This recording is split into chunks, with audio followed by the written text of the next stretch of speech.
Bismillahirrahmanirrahim. Assalamualaikum warahmatullahi wabarakatuh. Bertemu kita dalam bicara Mahabah Puisi Ramadan 2 dengan tajuk Peranan dan Fungsi Puisi. Saya ingin memulakan bicara ini dengan memetik kata-kata daripada tokoh kesusasteraan Melayu iaitu Hashim Awang yang mengatakan bahawa puisi itu hidup dan puisi tidak mati. Selagi ia dibaca, selagi ada pengkarya, selagi ia dituntun, puisi akan terus hidup sepanjang zaman. Puisi merupakan jurnal sastra paling awal bagi semua bangsa di dunia.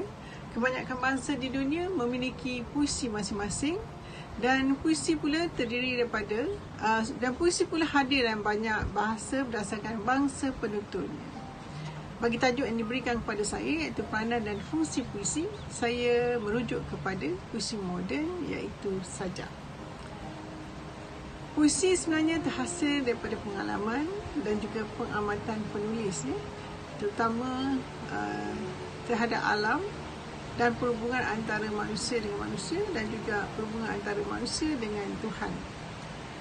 Sesebuah puisi dihasilkan mengikut tema, terutamanya mengikut zaman, dan ia boleh dari sudut sosial ataupun ekonomi ataupun politik dan juga keagamaan. Bagi tema sebelum puisi, tema puisi sebelum merdeka, penulis terdorong untuk menulis kepada perkara yang melibatkan moral dan pendidikan. Selepas itu, penulis beralih kepada puisi bertemakan keberanian dan keperwiraan. Kemudian selepas merdeka, pemikiran penyair lebih tertumpu kepada semangat kebangsaan. Walau bagaimanapun, penyair masih lagi menggunakan tema kebangsaan untuk menyedarkan generasi muda agar mereka ni tak lekalah daripada situasi yang boleh menggugat keamanan negara. Dan penyair biasanya membangkitkan semangat kebangsaan ini terutamanya dalam kalangan generasi muda. Apabila kita berbicara tentang peranan dan fungsi puisi, kita dapat lihat puisi telah dapat melahirkan penyair yang membuat eksperimen. Itu adalah fungsi puisi yang pertama, iaitu dia dapat melahirkan penyair yang bereksperimen dalam karya mereka. Dan karya bentuk baru ini pada mulanya dia kurang diterima khalayak, dan eksperimen ini dikatakan semakin hari semakin berkembang dan dia ada pengikutnya sendiri sehinggalah sekarang. Dan dalam konteks penulis eksperimen ini, mereka menyampaikan puisi ini dengan cara yang khusus. Dan antaranya pelopor bagi penyair eksperimen ini ialah A. Ghaffar Ibrahim atau Agi, bergerak dengan penuh mantap dan konsisten dalam puisinya. Dia menggunakan 3 elemen, iaitu 3V. Dia namakan sendiri sebagai 3V, iaitu yang pertama ialah verbal, isi puisi itu sendiri. Yang kedua dinamakan sebagai vocal, iaitu suara. Dan yang ketiga dinamakan sebagai visual, iaitu teknik berpuisi. So teknik puisi ni yang kita katakan yang dinamakan sebagai eksperimen. Agi dalam kumpulan puisinya yang terkenal ialah seperti Tan Sri Bulan dan Tak Tun. Tak Tun sampai sekarang memberi satu kelainan dari segi persembahan, sebab sajak ataupun puisi eksperimen ni yang pada awalnya kurang diterima oleh khalayak, tapi sekarang telah berbeza. Ia telah diterima oleh keseluruhan khalayak dan dia merupakan satu kelainan dalam genre puisi. Macam puisi Tak Tun menggunakan 3 patah perkataan saja daripada mula sampai akhir, tetapi dengan elemen vokal, visual, dia telah dapat mencantikkan persembahan puisi tersebut. Tak Tun, Tak Tun, Tak Tun. Itu yang saya ingatlah tentang puisi eksperimen Agi. Selain bereksperimen, fungsi puisi juga adalah untuk mendidik hibur. Maknanya didik dan hibur, iaitu dalam bahasa lainnya ialah edutainment. So maknanya peranan puisi ini ada dua fungsi, iaitu mendidik dan juga menghibur. Aristotle pernah mengatakan kesusastraan dihasilkan bertujuan menawan perasaan penonton. Sesiapa saja, sama ada dia peminat ataupun pembaca. Dan hiburan memang tidak dapat dipisahkan dalam kehidupan manusia. Hasil puisi yang indah, susunan kata, bukan sahaja dapat memberi hiburan kepada orang lain, tetapi turut memberi didikan terhadap apa yang diluahkan dalam puisi tersebut.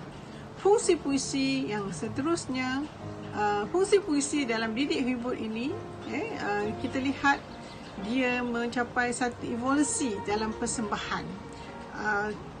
Dia telah melangkau cara puisi, persembahan puisi yang biasa, kerana cara persembahannya adalah persembahan puisi artistik, iaitu persembahan yang bersifat theatrical. Theatrical ini dipentaskan dan dilakonkan, dan semestinya mempunyai lebih daripada seorang penyair berada di pentas. Boleh jadi seorang, dan selalunya dia melebihi daripada seorang penyair yang membuat persembahan. Dan dalam puisi artistik atau puisi teoretikal ini, tak lain tak bukan sifu ataupun hafiz puisi, iaitu Rahman Syahri adalah pelopor bagi puisi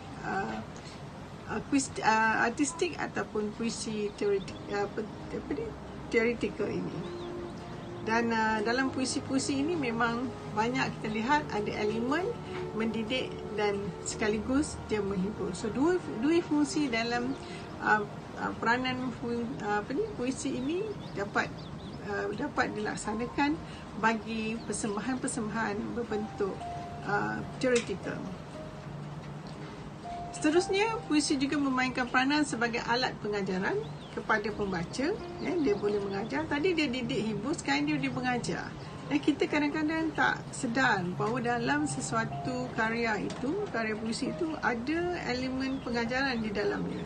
Misalnya bagi puisi bertajuk Ibuku yang memaparkan bagaimana masyarakat Melayu khususnya lah bertanggungjawab ataupun peranan ibu, peranan ibu bapa, peranan anak dalam keluarga yang saling memerlukan antara satu sama lain. Jadi di sini kita lihat jelaslah fungsi puisi itu adalah untuk memberi pengajaran dan ingatan kepada pembaca.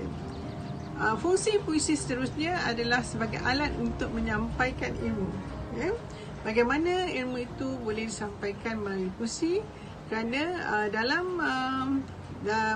masyarakat Melayu khususnya, ataupun penyair yang selalu berada dalam ruang lingkup masyarakat Melayu, dia selalu memikirkan bagaimana nak memasukkan ilmu dalam puisi dia sebagai memperkukuhkan lagi otoriti karya mereka. Melalui pembacaan dan penghayatan puisi, pembaca akan mengetahui banyak perkara melalui puisi sebuah puisi tersebut. Misalnya dalam sajak Angan-Angan dengan Gurindam oleh Omar Mustafa, dia mengatakan bahawa banyak aspek ekonomi dalam puisi tersebut, dan apabila pembaca membaca ataupun penonton mendengar persembahan, dia akan garap ilmu ekonomi di dalam puisi tersebut. So puisi itu menyeru bangsa Melayu agar menjadi lebih rajin, terutama untuk mendapat kehidupan yang lebih baiklah. Dan jelaslah fungsi-fungsi adalah untuk menyampaikan ilmu kepada pembaca, pendengar dan peminat sastra. Selain daripada itu, puisi juga berfungsi sebagai media perhubungan. Misalnya, puisi-puisi yang terhasil semasa baca puisi dunia COVID-19, anjuran Persatuan Penyair Malaysia baru-baru ini, wadah Facebook telah dijadikan media perhubungan untuk menyatukan ataupun mewujudkan kebersamaan dalam kalangan peserta-peserta yang mengambil bahagian. Sebanyak 17 negara yang mengambil bahagian dan merasakan kebersamaan terhadap wabak pandemik COVID-19 itu, dan ini merupakan elemen persaudaraan dan juga kemanusiaan yang ditonjolkan oleh mancanegara yang dilihat sebagai satu media yang baik untuk menyalurkan puisi ini di merata dunia. Maknanya dari satu tajuk, peranan puisi itu telah dapat menyatu padukan pelbagai negara dalam satu isu yang diketengahkan. Sebenarnya dari segi media perhubungan juga, saya ingin memetik bahawa dia juga boleh menyampaikan buah fikiran pendirian kita dan juga perjuangan. Disebabkan puisi ni intim dengan pembaca, maka sifatnya juga yang khusus, maka kesannya akan menjadi mendalamlah kepada pembaca dan juga pengkarya itu sendiri.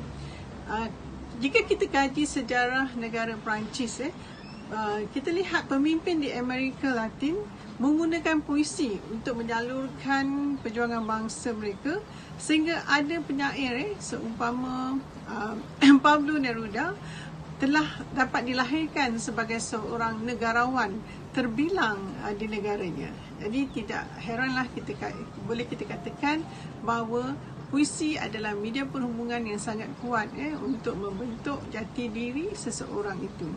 Selain itu, puisi juga berfungsi sebagai saluran untuk memupuk nilai-nilai murni dan mengkritik masyarakat. Seperti puisi Bahazin, iaitu menangguh kebenaran yang menyindir orang-orang kota yang gemar berdusta, hidup berpura-pura dan dikatakan agak rendah moralnya. Jadi kritikan ini pastinya memberi kesedaran kepada mereka yang dimaksudkan oleh Bahazin. Saya fikir memadailah saya utarakan tadi ada 6 peranan dan fungsi puisi yang telah dinyatakan dengan batas masa yang diperuntukkan ini.